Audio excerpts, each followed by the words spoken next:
So John, start us off, episode 1. How are you feeling? Honestly, quite nervous actually. Obviously putting yourself out there on a podcast is obviously new to me. I had the idea a few weeks ago now, so it's been a quick turnaround to come on and obviously do our first episode. So yeah, a bit nervous but excited and looking forward to it because the goal is to help other people. So if we can do that in any way, help as many people as we can, then that's the most important thing. Give us a brief background on you then, in terms of why you're here, why you wanna do this podcast, what you aim to achieve from it. A little bit of a background on that. It's always been in me to want to help other people, and bringing that together as football. Football's all I've ever knew. So when I want to help people, it comes down to how I can incorporate that with football. So that's my way of trying to help people through football. So when I thought about doing talking transitions, it's to help other footballers who are going through a hard time, young players that are trying to become a footballer, to learn from our mistakes, learn from our journey, give them a little bit of advice, and help their journey go as smoothly as possible. So when you say, like, obviously you've always wanted to help him from a young age, is there ever been anyone that's, like, looking into your background now, anyone that's been that figure for you in terms of, I don't know, players, managers, parents, friends, anything like that? I think in football, obviously you have a lot of senior pros who you look up to and role models that you look up to.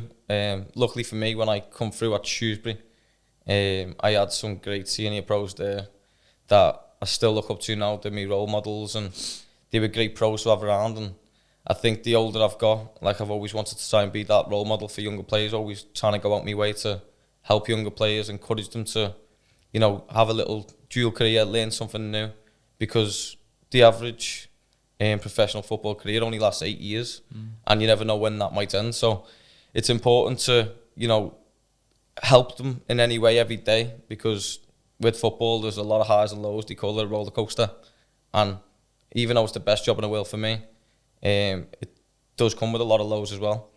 So I wouldn't say I've had a key figure as in that's helped me along the way, but there's definitely been a lot of people through my journey close mates who play football who I can pick up the phone to and speak every day.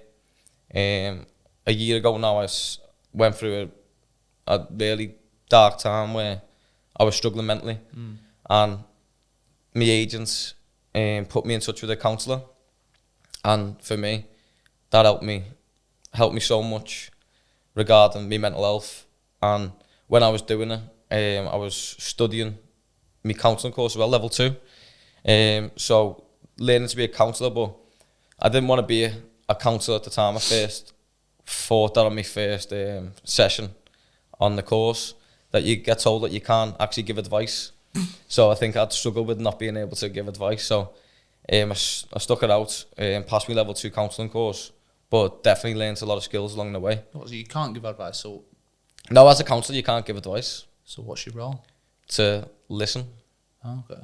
So you're there to listen, to get obviously a client, a person to talk to you, someone that you feel comfortable with, and to be able to get everything off your chest. And I think as professional footballers, we're relatable to a lot of footballers out there, young players coming through, players in our team, and I believe we have a duty of care to do that. I'm sure that not everyone believes that, but for me, it's in me to want to go out there that extra yard to try and help other people. So I think that's always been in me to do that. I don't know whether you're the same. I think, as you said there, when you said about the roller coaster of a career and the perception, well, it's not a perception. You said being a professional footballer is the best job in the world for you. And I think that's where a lot of the problems come from. The opinions of football from the outside is that it is the best job in the world. And look, nobody's going to disagree with that. We know how lucky we are as players. We love the job we do. We have the best times of our life doing it. But it's almost as if, because you are doing that job, you're not allowed to have any sort of emotion. You can't struggle with anything. You're not allowed to complain about your job. You just have to get on with it. And I think that perception of footballers is ultimately what leads you to the struggles that we're going to talk about, obviously, in this podcast, whether that's mental health, transitioning, the injuries, family support, relocating around the country, all them sort of issues, financial issues that a lot of footballers face after football. I think all them issues come about because of that roller coaster and because of that perception of football being this almighty career, which in a lot of aspects it just isn't.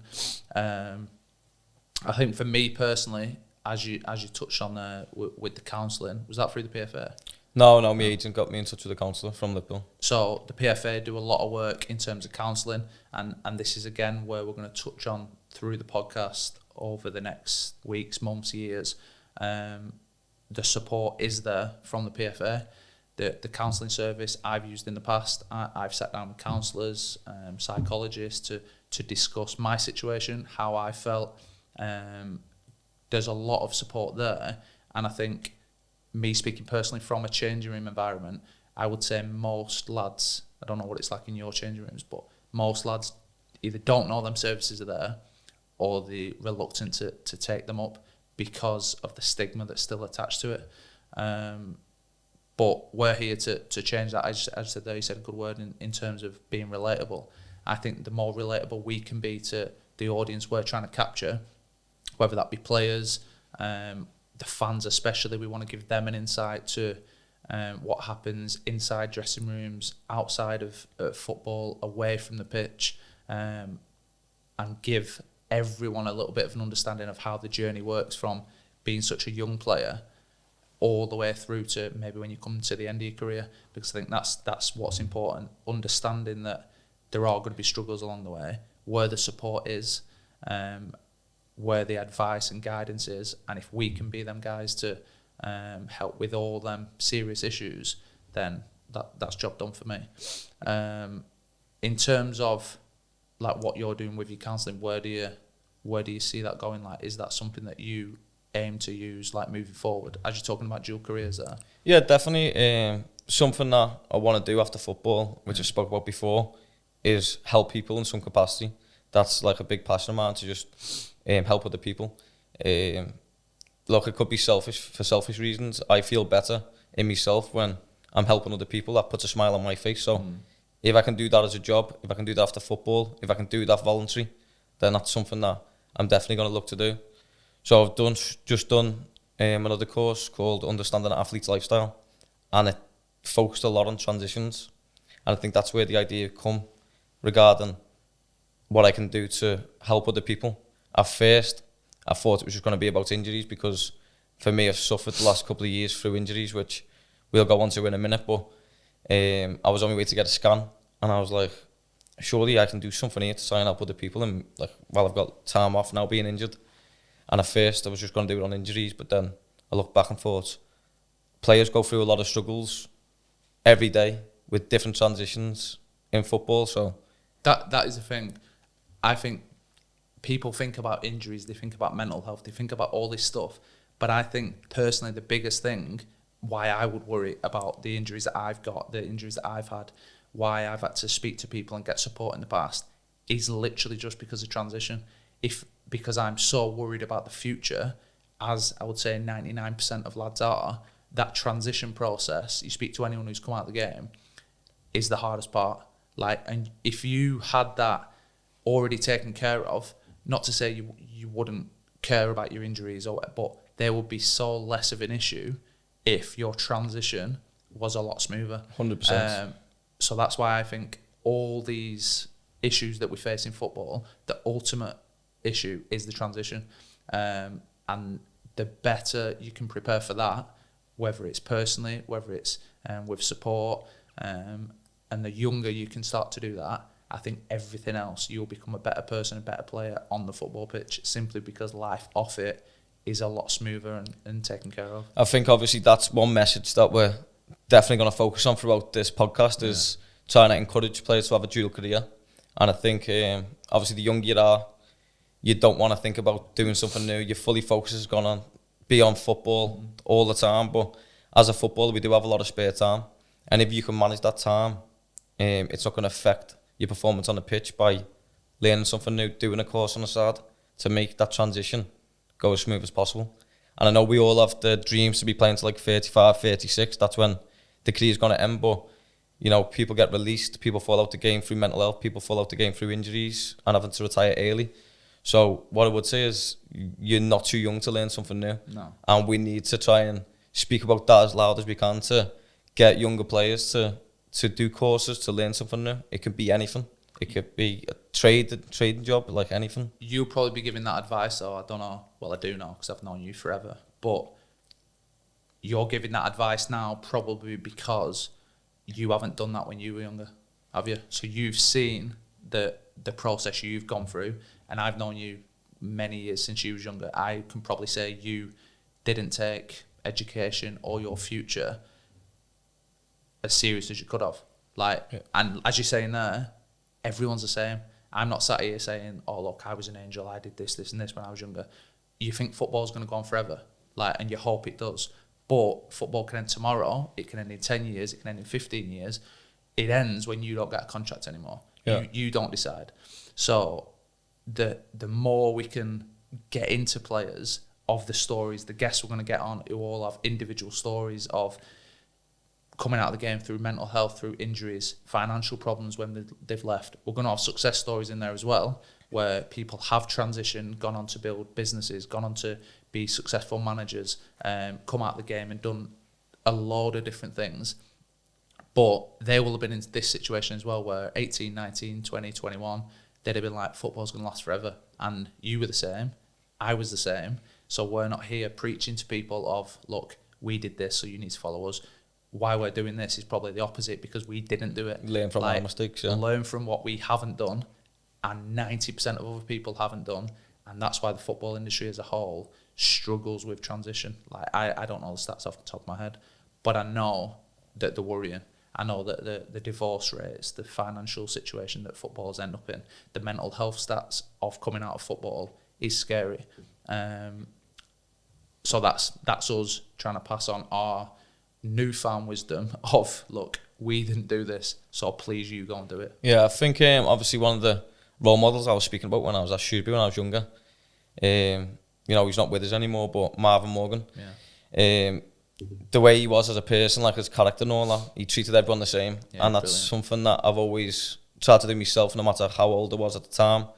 I think if everyone looks back on my career in the dressing rooms I've been at, like, I think my character's always been the same, treating everyone the same. And he was one of the first people, obviously, when I first come through at Shrewsbury into first team football, that had a dual career. And he started a clothing line, Fresh Ego Kid. And how new was that at the time? Because I remember that's where I obviously came on loan. Yeah. You played together. And he was the same with me. He was amazing. And he was doing this clothing thing. And I remember, I think I was 19 at the time. I remember thinking it was so unheard of. Like, it was, yeah. That someone was doing something else away from football. I just thought it was strange. I thought it was just a little side thing that he wasn't going to take too serious. He was just doing it from his bedroom. It's a bit of a laugh. And then you go on to see what he's done. Yeah. And it turns out, looking back now, he was more switched on and way ahead of the majority of footballers. I can remember a few things that was obviously happening at the time. But the perception of having a dual career was from a coach at the time. No, Marvin, you should just be focusing fully on football. Yeah. And I can remember Marvin saying at the time, oh, you're going to pay for your mortgage after I finish football? Or when I get released at the end of the season or something like that. And I remember just, like, that stuck with me though. And, like, you know, it didn't take his focus off football. He was flying when he was playing for Shrewsbury. He become a legend at Shrewsbury. That's where Fresh Ego Kids first started. I remember when we were playing home games, away games, in the stands, all the fans wearing Fresh Ego Kid and stuff like that. But yeah, his journey, and he was one of the first people that I come across having a dual career, and it goes to show that it works, and it worked for him massively regarding that. So I think we, like we said before, we're gonna 100% like talk about that as loud as we can to get these young players to start a dual career. I think that's the biggest thing for me. Starting anything, like I've done in the past, I've done business degree, I've done a bit of accounting, I've done teaching, I've done coaching, I've done a journalism degree, and now I'm doing all my finance stuff. So that's not me preaching saying, look what I've done. That's me saying, I've done all this stuff and realised that none of it was for me. And I think we've got so much time, and I've done all that probably in the last few years, whilst having 2 kids and a wife at home, busy family life. You can do whatever you want to do. Like, you will make time for whatever you want to make time for. And I speak to lads in the change room, they're like, oh, Prox, what? How are you doing that? I don't know what I want to be. Where am I going to get a job? I don't know what career I want to go to. Nobody does. All we have ever done is football. And you will only find that passion for something once you give it a go. You attempt something, like I said, I've done business, the journalism, the coaching. I know now, probably don't want to be a coach, probably don't want to go into coaching. You don't know that until you do it. And I think a lot of people get to the end of their careers, and the easy thing is to just go and do the UEFA B, fall into that coaching role, and they're not happy for the rest of their life. Yeah. Because they're a coach and they don't want to be a coach. But that's the easy thing to go Easiest into. thing to do. Just try this. And I said, the PFA, you said it before, there's so many options out there now. From the PFA, the funding's there, the support's there. The opportunities are endless for players now to go out, learn something, and sit down and say, you know what, I've spent a year on that course, hate it, not for me. Or, you know what, didn't think I'd like that, but that is amazing, that's going to be me in the future. And where I found myself, my number one thing is I want to help people. Whatever I do in the future, it needs to be helping people, and more specifically, helping footballers to get the advice, the support that I didn't get. So in my role now, doing the finance stuff, protecting families, being a financial advisor to help footballers protect the wealth, protect the family, which I never had. I had no clue growing up, and I've only just started in the last couple of years realising how important that is. And I think that is such, in today's day and age, I think it's so important that footballers are helped. And whether you have to hold the hand and walk them through the football career, that's fine. They need someone to do it. But going back to the point, start something. Yeah. Try your hand at something, see what that may be. You don't like it, move on. Try something else. The funding's there, the time's there. You've just got to realise the importance of where you may or may not end up. You said you started doing all these courses a few years ago. We were probably at Rotherham together a few years ago, and that's when you was injured. Yeah. Is that why you started doing something? Did you get scared about being injuries, the injuries coming in that? Was there any? I've always been someone who, to answer your question, yeah, pretty much. But I've always been someone who's worried about the future.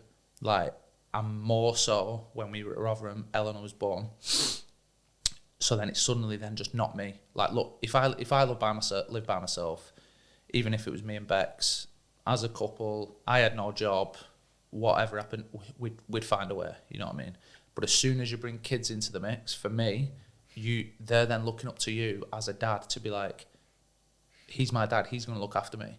And I'm sat there at Rotherham at the time, 12-month injury, just done my first long-term injury, thinking, right, well, I'll get to the end of this year, not played a game, probably get released. Where am I going then? Am I going to ever be back fit? Going to have zero income, just had a child, got all these bills to pay, I've no qualifications, I've no experience in any other industry. Where am I going from here? And I think that is what panics you the most. For me, having kids, having someone that relies on you, but you're in a situation then where you have to do something, and I don't think that's the ideal situation. So I, at the time, then thought, right, I might never recover from these injuries. I need to go and do something now. But that's where you get forced into doing a qualification or something that maybe you don't want, maybe isn't you, maybe you don't see a long-term future in that career. And this is the whole point of, don't let it take an injury or some severe moment in your life to be like, shit, I need to do something now. Do it at the start, when you're fit, when you're healthy, when you're playing the best football of your life, when you're young. Consider the future then, so that if something does happen which you never expected, you've taken care of it already. You've done something. But yeah, for me, definitely the injuries spiraled everything for me. I'd probably never had an injury in 10 years, and then the first major one at Rotherham when I was out for 12 months, that then just spiraled one thing after another, and got into a situation where my future just didn't look the same as it maybe did before that. So, like for me, it's a case of, don't wait for things to happen. Don't be that tomorrow person of, I'm waiting. Be proactive, always better than being reactive. Be proactive, get yourself out there, do whatever you can now to set yourself up for ultimately the transition. And what is it that you said before really scares you about the future? Retirement, what is it that scares you the most? Just, I think uncertainty. Like you can plan, and look, I'm sat here saying, do this, plan. I still don't know when I'm going to finish football, where I will be, what my situation will be, what I'm going to go into. I have an idea. Like I said there, I know what I want to do. I know I want to help footballers. I want to protect families. I want to sort people's financial futures out so that they are comfortable coming out of whatever job they may be in. But I don't know that. Football could end tomorrow and I might not get a job for, I don't know how long. You just don't know what's going to happen. And that is the uncertainty that football gives. And I don't think a lot of people on the outside understand. I'd say 90% of jobs are careers that you only come out of when you decide to. Once you're in a career, that's you for life. And you can go from job to job to job. You can't do that in football. You don't decide when you're out, unless you're one of the very lucky ones. And also, you don't know where you're going to go next. And that, for a lot of footballers who are potentially the main earner in their household, is a scary thought. And again, back to the point, planning early will help take away a little bit of that burden. And I know your injuries especially are probably in the last 2-3 years have given you that nudge to be like, John, you know what, you need to do something now. Yeah, definitely. Obviously, the last 2 years for me.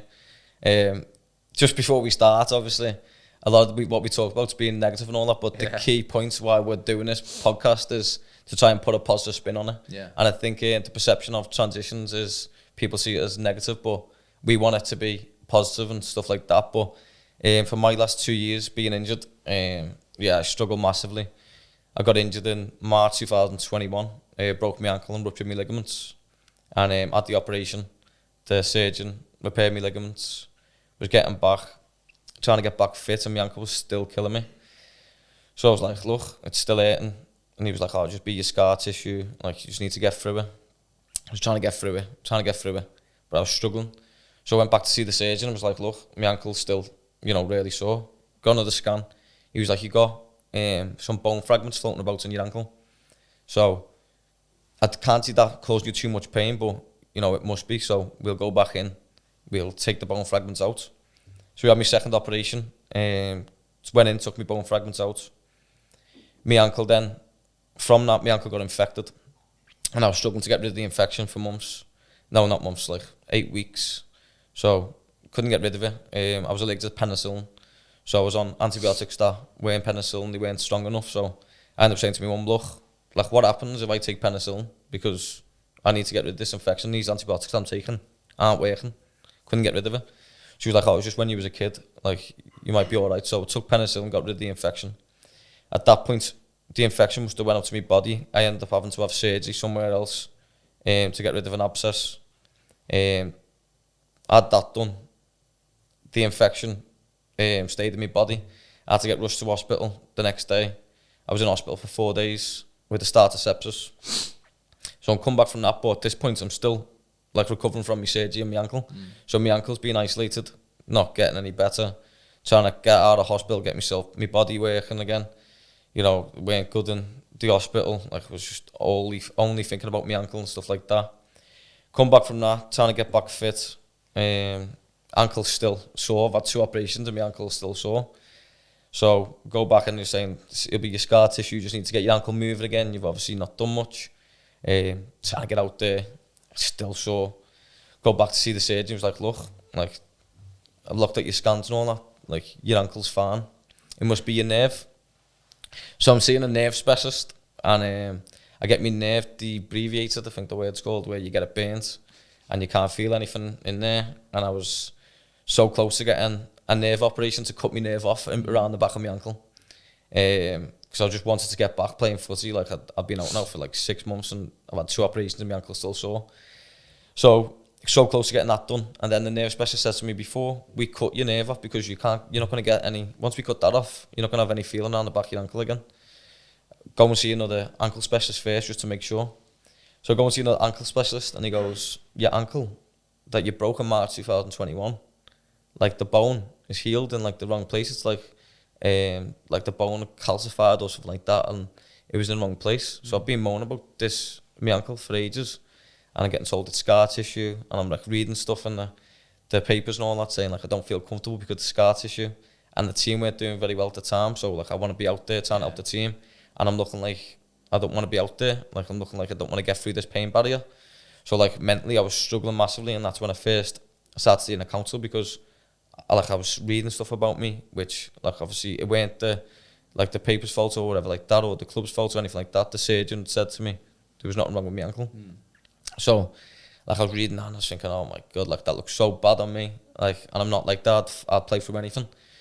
So, go and see the ankle specialist, and he said, look, you need another operation. So, I'm three operations in on my ankle. And my ankle was obviously broke from 2021 in March, which could have been sorted then. So, that's where I was struggling massively, and I'm seeing the team not doing well. I'm seeing the manager at the time, who I got on with really well, Richie. Like, his job was, on the line, and I wanted to be out there playing for him, wanted to be out there playing for the club, trying to keep the team in the league. And I think, that's where I just had some really dark days and struggled massively. Does anyone know that at the time, in terms of all this stuff you've gone through in terms of the injuries and then the hospital treatment and stuff like that? Does anyone from the outside of like the dressing room know any of that? My point is, like, the fans and stuff of the club, do they just think, oh, John's injured, nowhere to be seen?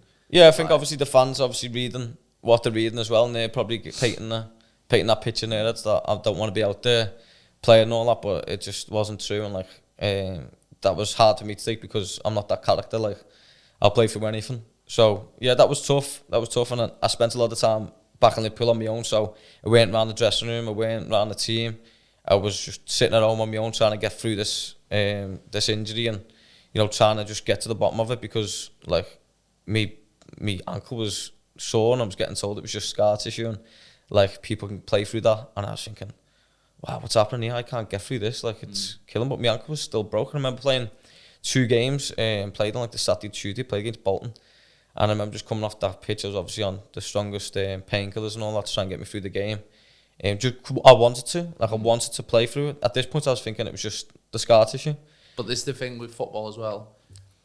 So not only did you want to, you feel like, I've been in that situation, you feel like you have to, because you feel like, what was your contract situation? No, I still had you still had time on it.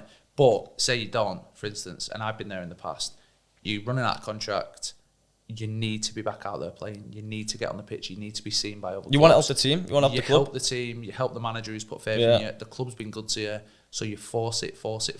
You're never in a situation where you should be forcing it, but the career is so short, you have to force it. You can't just sit and give yourself time, and ultimately you cause yourself problems to try and help the team. And that's what you're there for. You want to help the team, you want to help the manager, the club as a whole, but you're impacting your future, as you probably have now, because it's been consistent injuries from that, because you wanted to try and keep forcing it. I'm definitely to blame as well, because the way I am as a character, and like I said before, like I want to get back as quick as possible. I want to be out there helping the team. I want to be like helping the club stay in the league at the time.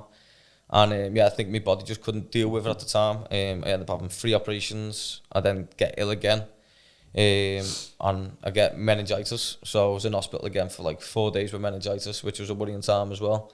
But yeah, I think like the last year and a half for me was just like really tough. But what I would say is, people probably won't believe this, but I wouldn't change it. Like, it's made me a better person. It's made me a stronger person. But you won't be here now doing this, and I always say the same. If I'd have had it all smooth for the past 4 or 5 years, injury-wise, mental health, all that sort of stuff, if I'd have had it all smooth and plain sailing, maybe I wouldn't have had the thoughts now that I do, in terms of the passion for helping other people, because I've probably never struggled too much before that, whereas now you're in a situation where, because of what's happened to you, you realise the impact it has on individuals, and you're like, you know what, I want to stop that. I want to go and help other people who 1,000,000% that will happen to. Yeah. Like, it's a fact. There will be lads in 25, 30-man dressing room now who are struggling and are sat there, just been injured, out of contract in the summer. There'll be things going on behind the scenes, as you said there, sepsis, meningitis. Nobody would have known that. No. The fans wouldn't have known that. People writing stuff online about you, John Taylor can't get fit, you're in hospital with meningitis. Nobody knows that. And as players, we can't come out and say that. We can't come out and speak the truth of, this is what's wrong with me. Stop writing this stuff about me. It's affecting me. Yeah. And I think that is one of the key messages of why you're now here. The fact you're in this situation because of what you've been through. And that message of everything I've been through is so powerful for me moving forward to help others is obviously great motivation for you. In terms of using that as a positive, because like I know now, your situation now, injured again, like what's your mindset like now in terms of that you've just spoken about? I was going to go on to that because like my mindset has 100% changed this time round again, where people probably think would be on suicide watch. So going back to get back from meningitis and I get back fit and I come back in pre-season, I think my ankle's feeling fine now. So yeah, a full pre-season under my belt. Get back playing, get into the team, start playing again, get myself back to how I was, get all me personality back, because I lost myself. I lost my personality where I was feeling sorry for myself. I had dark thoughts in my head. I was on my own a lot of the time at home, on my own in Liverpool, went around the lads like I said before, reading all the stuff about me. It was hard. Like I said, I've seen a counsellor. You know, I was doing my counselling course at the time, which also helped me. And I'd done a lot of self-development and, you know, worked on myself. I had a lot of time to work on myself. And it weren't easy. It was hard. But now going back to where I am now in the mindset was, I go back to pre-season thinking all my injuries are behind me. First pre-season game, feel me quad.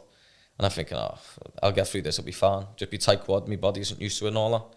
And they're doing like a grade 3B on my quad, which was, I'm supposed to be out for another 3 months. I got back within like 8 to 10 weeks, which was fine. I thought I'll miss the first few games of the season. Get back, being involved on the bench and all that. Feel me hamstring a bit. Be out injured again for that. Manager gets sacked, a new manager comes in. And I want obviously, I'm fully training now. I want to be in the manager's thoughts. I want to get back to how I was. And the manager pulls me on like a few weeks in. The manager's being great and all that. And he said, look, John, I've heard what's happened with you in the past with regarding your injuries and stuff like that. You haven't played properly now for like a year and a half. We're going to build you up, get your body used to it and all that. And, you know, you'll eventually get your chance in the team. So I'm working hard every day, working hard, trying to get back to how I was. And then the new manager gives me his first start in the league on Boxing Day against Tranmere. I'm so excited. Tranmere, 20 minutes away from my house. Got all my family coming to watch me. First start, can't wait. Been waiting for my chance. 10 minutes into the game, someone pushes a player. He falls head first into my knee, full body on the outside of my knee. Go down the floor, knees killing me. Physio comes on. I'm like, look, let me get up. Let me see how it is. Let me see if I can carry on. And he grabs my knee, plays it, and he was like, you're coming off. So when he looked at me and said, you're coming off, I knew I'd done something bad. So at the time, I've punched his medical bag. I was crying on the pitch.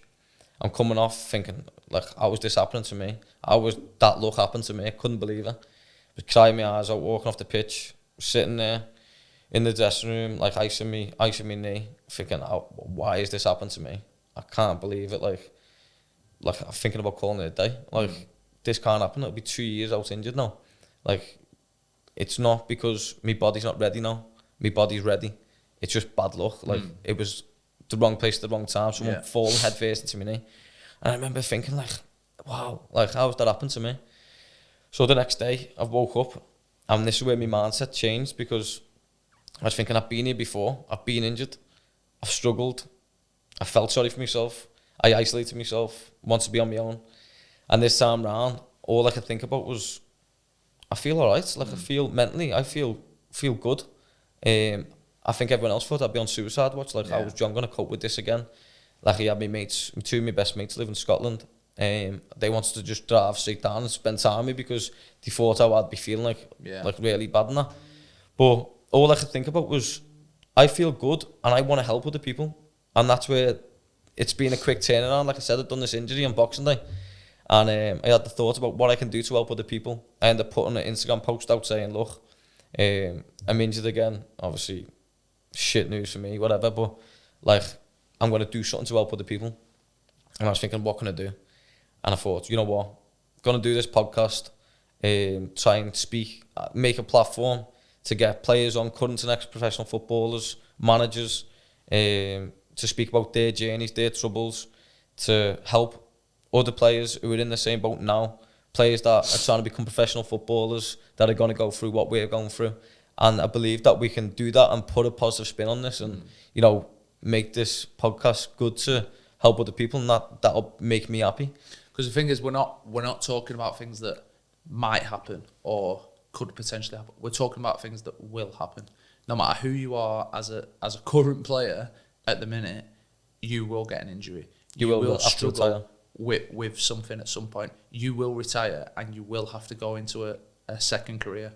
So everything we're going to talk about, and as you said, the guests that are going to come on have some amazing stories about where they have been, and any little tips, advice, guidance, support that them guys will offer, because they've come out the game. Like I said, their managers come out the game. They'll have a lot better advice than we've got.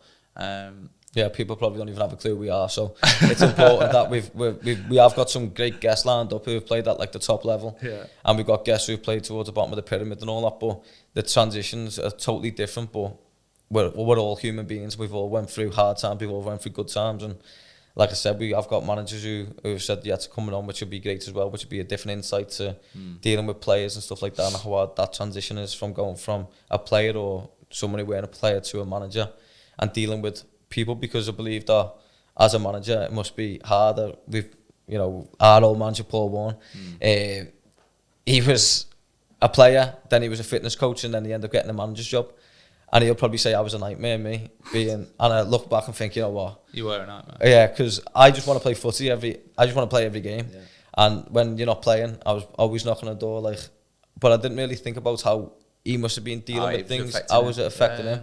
And he's obviously come out and spoke about, obviously not me in particular, but how we dealt with things, and he didn't really want to become a manager and stuff like that. So it'd be great if we get him on and talk about that. But there's loads of different ways that people struggle.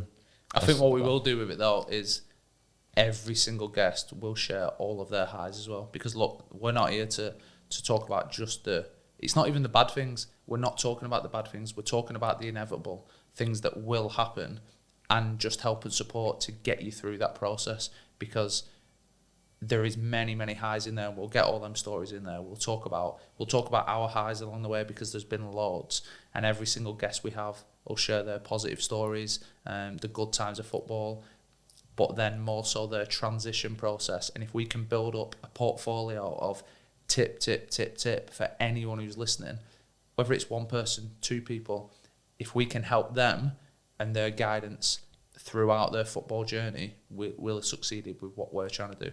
And I think it will be a powerful message for a lot of players to listen to the calibre of guys we're going to get on, girls as well, women who have been in sport, come out of sport. I think it will really help the people that we're hoping are going to listen. Yeah, going back to two of the things before about talking about one of our biggest highs, and obviously Warney was involved in this as well. The biggest high for me was playing at Wembley. Yeah. Getting promoted to the Championship. That was a big high for me.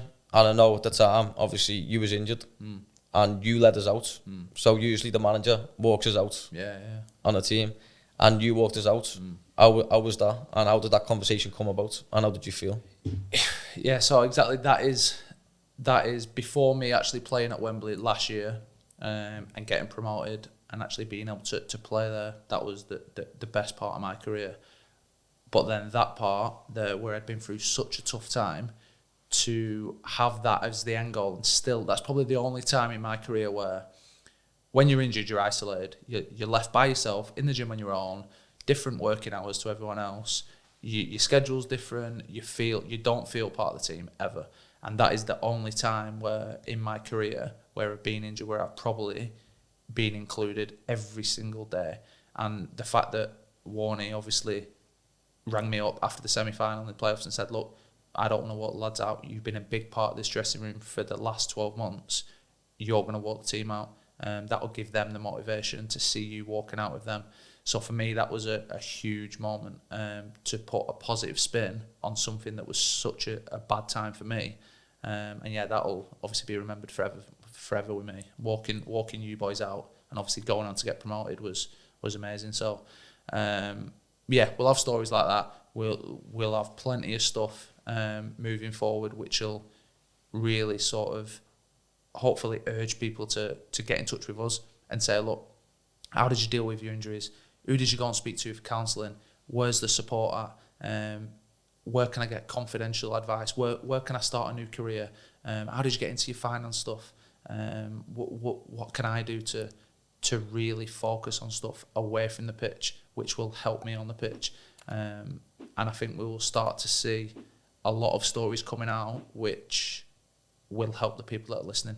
Players, managers, the fans especially, to give them an insight into how each guest we're going to get on has been impacted throughout their career, to realise that it isn't all what they might see. So yeah, looking forward to it. Looking forward to getting people on, getting the stories out there and really starting to make an impact on people's football journey. Yeah, definitely. And like I said, we're new to this podcast world. We don't have a clue how it works and all that, but if you can subscribe to us on YouTube and all the other podcast platforms, that'll be great and it'll help us going forward. And yeah, if you could do that, that would be excellent. Thanks for listening. If you could like, subscribe, comment, share, whatever it may be on all your usual social media platforms, YouTube, Spotify, Apple Music, those are the way.